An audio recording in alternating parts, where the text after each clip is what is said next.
Okay guys, so the missing box for my Senville Aura 24,000 BTU system came last night. So obviously it was kind of depressing because I was missing my line sets. I'll sit right here. I was missing my big drain line. The one that goes on the outside unit was in the other box. And then my COM port, my COM cable, So I couldn't finish this. I burned up all weekend trying to shoot content out here and stuff. This thing's gonna keep my shop super cool. But it also comes with some tape and some putty. I'll get into all of that in a little bit. But I didn't show this one phase of the mounting because my Amish helped me, and obviously they stay off camera. But this is a perfectly accurate drawing of the metal plate that comes on the back of the outside unit. Even has a little bubble level built into it, kind of nice. And you take this off. It's got one screw holding it on. You take it off. You mount it on the wall. You mount it perfectly level, exactly where you want it. It shows you where to drill a hole through the wall. Again, this is one of those installs that it's wanting me to take my line sets right here and go straight through the wall and then have all that visible on the outside coming down the wall. I'm choosing to put it in my ICF. So normally this inserts through the wall and it provides the sleeve for these line sets and the drain to go straight through. One thing about the drain I've noticed is when you do that, you got to make sure that there's not even a 1/4 inch rise in it, or the water can sometimes come out of the drain tray on the front side and run down the wall. What I'm going to do is I'm going to insert this from the outside and then I'm going to foam it in, because we cut out all the way to the concrete, and then starting right about here we took my cut and break saw and kind of beveled the concrete wall cut, but it's a little jagged in concrete.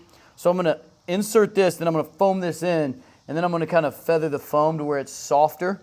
So when I bend these line sets, it's as shallow, it's as easy a bend as I can put on it, and still keep it completely in the wall and foam it up and everything. So that's going to be step one for actually. Step one was mounting the head on the inside. I'll still show you hooking up the COM wire and the drains and everything like that. But the hanging it is very simple. You take the plate off, you mount it on the wall, and then you just sort of sit it up and hang it on the wall. Having the line sets being vertically down and in the sheetrock was actually probably about as hard as it could be, and it really wasn't bad. Okay guys, so I've got it done. Red is 1, black is 2, white is 3. I just have to keep track of that for a few minutes till I hook it up outside. What I'm getting ready to do is straighten these line sets out enough that I can run them through the hole and bend them up. They're gonna connect right here. And when they connect, I'll have to take these caps off and you'll actually hear it. Scared me. I did one of these the other day in the wife's little art house over here. And when I took them off, they're pressurized, but it's not the Freon. It scared me because I hadn't really read what I was doing that far ahead. But that's nitrogen that they fill this with just to keep the system positively charged with something so that it doesn't get contaminated with something. If it was just open, humidity, moisture, anything could get in. So it's capped, and I will attach the end of the line sets right to it. And then we will attach the other end of the line sets to the outside unit where the Freon actually is. And we will vac that down. We'll put a negative pressure on the indoor unit and the lines, and then we will turn the Freon, or the 410A, and let it circulate through the system, and it's ready to rock and roll. The only other thing before I close this thing up that I'll probably show you at the end of this video is these Senvilles come with Alexa, or like kind of smart control, where I'll have to take something off on this display, and it's got a little flash drive. I haven't done one yet. I've got this one and my wife's in the other room to do, so hopefully I'll be able to say, turn the wife's thermostat up or down, or turn mine down from anywhere. Okay guys, so what I'm doing now is I'm just gonna uncoil enough of this and try to get it real straight, and then I'm gonna feed it through the hole down there to where I can then go in and gently bend it up and connect it to the line sets in the wall. So I'm going to run this through. Got guys on the other side that are going to help give it a hand. I have to pull that wire back out. It's wrapped around the end. Let me see where I'm at on the inside, and we'll go from there. Okay, and guys, like I said, the big difference, the way I'm doing this, is these line sets are made to just run straight through the wall. They even come with a sleeve to go through a 2x4, 2x6, 2x8 wall. They got little marks to cut them off. But I don't want all that ugliness out there, so I'm running it down in the wall. And it makes it a little trickier. So when we cut back to the concrete here, where this foam is, I basically cut in with a fancy saw to kind of taper the sheetrock, so I'm not having to fold it around some sharp concrete. But now you're gonna hear this if you get up close. Okay, so that absolutely panicked me the last time. Now that I've read about what it is and why, it doesn't scare me, because that's just nitrogen, kind of preloading the system so that it's not sitting out in a container ship somewhere in the middle of the Pacific, just getting all salt air up in it. And you pull that plug there out, and the line set is pre-flared, although we're probably about to flare the outside again because we're going to cut it to length. But I'm just going to put that right there. Okay, guys, and by the way, I saw a lot of, I use like Blue Monster and stuff on all my airlines and all my plumbing fittings and stuff that matter, but like I said, I've not done a lot of this, but it says like this Nylon blue gasket and thread sealant that's made to not contaminate a refrigerant system. So I'll link this as well as all of the other parts and accessories I needed to make this install happen in the description, but I'm just gonna put this on the threads. I don't know how necessary it is, but we'll go ahead and do it for, good measure. Okay, guys, so I've got all this excess pipe here, which they come pre-flared and everything, so a lot of people just use it. If it came out way up high and I was bringing it down the wall, maybe I would just coil it up. It's going to attach here. The big pipe goes to this one. The little pipe goes to this one. This is the vac port right here that I'll vac the whole system down with, which when we get there, I'm going to explain one little funny thing. These are all mini splits come with a unique thread design, a thread size here. So none of your normal gauges are going to work to vac down this system without what they call a mini split adapter. It's like 15 bucks. I will link that too. I tried to do my wife's air conditioning on the 4th of July. Super annoying because everybody's closed and I couldn't, I literally got it to that point and just had to stare at it for 24 hours. Next day, got a $15 adapter, had the thing running in 20 minutes. So order one of those with the system so you don't have to cry on a holiday like me. But I'm gonna peel this back, I'm gonna cut it with a pipe cutter, and I'm gonna use my flaring tool to reflare these. Okay, so after I cut the lines for length, I just attached my flaring tool and I reflared the line sets so that now they're the right length and they will fit onto the outside unit. So that's all I'm doing right here is I'm flaring the lines, and then I'm attaching them here to the ports on the unit.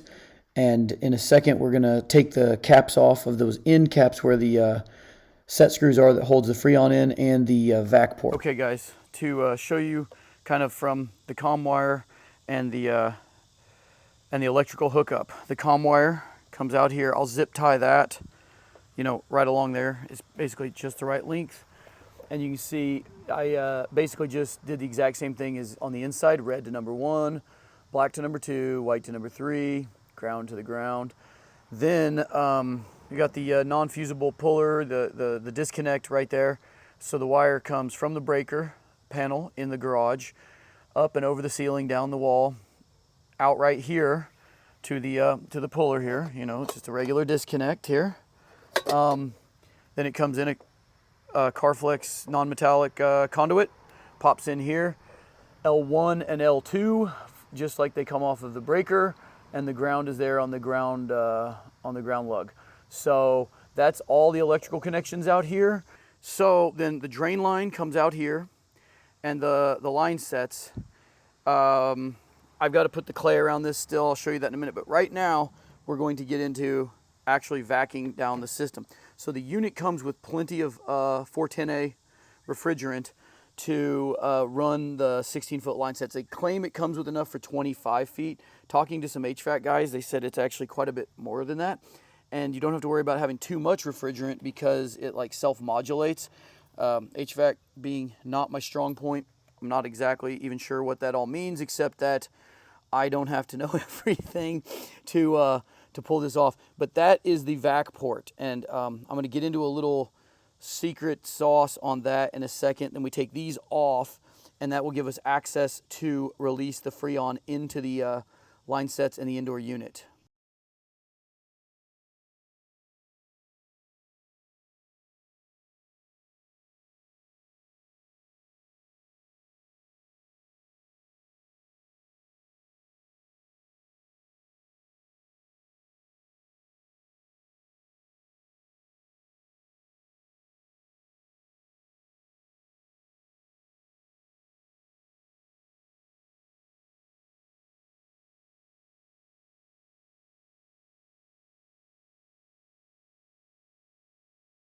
Okay, so we got it all hooked up. You see the blue line connects with the adapter over here, and it pumps over to here.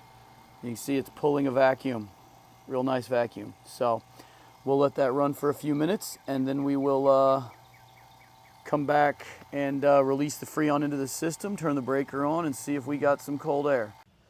All right, guys, we've got it all vacked down. The last step is to get an Allen key and release the refrigerant. Hear that running into the lines. You back this one off and the other one so it can circulate. I'll put the caps back on to keep bugs and debris out of them. Put the caps back on, and it is ready to turn on. So everybody cross your fingers, hope for the best, and we'll see. Okay, guys, it's working. So, good times. It wasn't that hard. This is not my thing I'm best at. The last thing we have to do here in a little while, I've got a few errands to run, but when I get back here, I'm going to try to connect this smart control kit, Alexa-enabled thing, so I can adjust it from anywhere. We have internet out here, so it should work out fine. I want to show you how quiet the outside unit is real quick. Okay, guys, so the outside unit's running right now. I don't know how much of the mic is picking up. This thing is very, very quiet. The one in my wife's she shed, obviously this is a 2-ton unit. I think that one's like 3/4 ton or something, even maybe just a half ton. I had to like look at the fan to see that it was running. It's so quiet. This one has just a little bit of noise, but I could stand 5 feet away from it and have a conversation without realizing it's on. So they're really nice systems, highly recommend. And I mean, with just a little bit of handiness, you can do it by yourself without a tech. Okay, guys, I'm trying to do the Wi-Fi connectivity now. Senville has its own app that goes with some of its older units, but now it actually works with Alexa.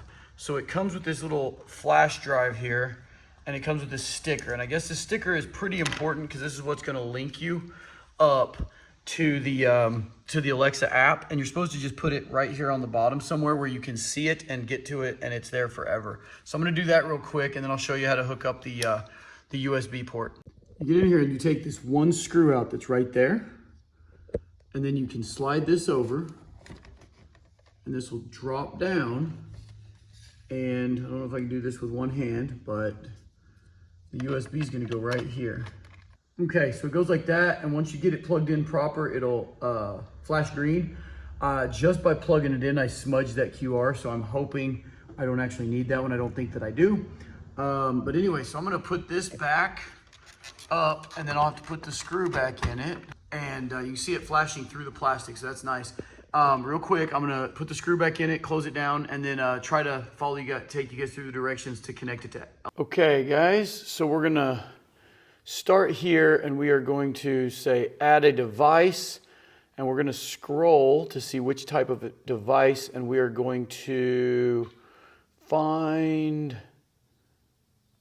air conditioner. It's going to give us a bunch of different brands of air conditioners that have Alexa skill. So there is the Senville. I click it. I'm going to say allow to both Bluetooth and camera. And then it's going to tell me to, by connecting, blah, blah, blah. Say next. Locate the QR code. Scan barcode. And I'm gonna hold it right there, and bam, hopefully, let's see what we got here. Okay, so real quick, I'm gonna have to put the password in to get it to connect. Okay guys, so as soon as you enter your Wi-Fi password, it should connect right up. I told it I was in the garage. I actually had a lot of trouble connecting because I have 2 different Wi-Fis within range, and I kept entering the wrong password until I messed the whole thing up and had to start over. So I made it garage. As you can see, it's Minisplit here. Oh, turn the power on. Power's off, turn it back on. You can turn it on. You can turn the temperature up and down from right here. You can also just tell it to do it, which actually works out really good. So it actually tells me my current room temperature. Everything is right here, which is kind of fantastic. So yeah, it's that easy, guys. It's pretty straightforward. After you plug in that little dongle thing and scan the QR code, it just walks you right through it. Very, very simple. Like I said, guys, if you like this video, I know it's probably not exactly every step, but I think I've covered some steps that aren't on a lot of the videos. So, okay, guys, if you like this video, go ahead and subscribe. And if you are looking for a mini split like this, don't forget to click through this link. Even if you buy a slightly different model, it'll still, Amazon will still have to pay me. So go ahead and click that link, guys, and I will see you next week.